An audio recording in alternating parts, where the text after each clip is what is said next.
പത്തനംതിട്ടയിലെ കൊടുമണ്ണിൽ ഇരട്ട കുട്ടികളെ തെരുവ് നായ കടിച്ചു. LKG വിദ്യാർത്ഥികളായ വിവേകി എന്നീ കുട്ടികൾക്കാണ് പരിക്ക് പറ്റിയത്.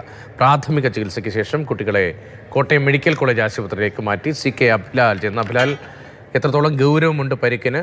മറ്റു വിവരങ്ങൾ എന്താണ്? രണ്ട് കുട്ടികളിൽ അതിൽ സാരമായി പരിക്കേറ്റുള്ള വിവേകിക്കാണ്.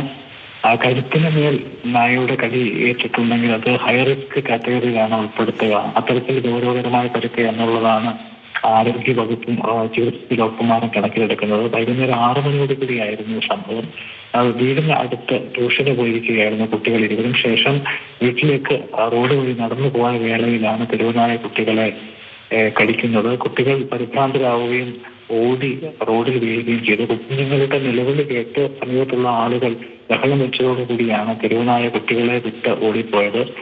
തുടർന്ന് രക്ഷിതാക്കൾ കൂടി സ്ഥലത്തെത്തിയ ശേഷം കുഞ്ഞുങ്ങളെ രണ്ടുപേരെയും അടൂരിൽ ജനറൽ ആശുപത്രിയിൽ എത്തിച്ചു. അവിടെ പ്രാഥമിക ചികിത്സ നൽകിയ ശേഷം കുട്ടികളെ വൈകുന്നേരത്തോടു കൂടി കോട്ടയം മെഡിക്കൽ കോളേജ് ആശുപത്രിയിലേക്ക് മാറ്റിയിരിക്കുകയാണ്.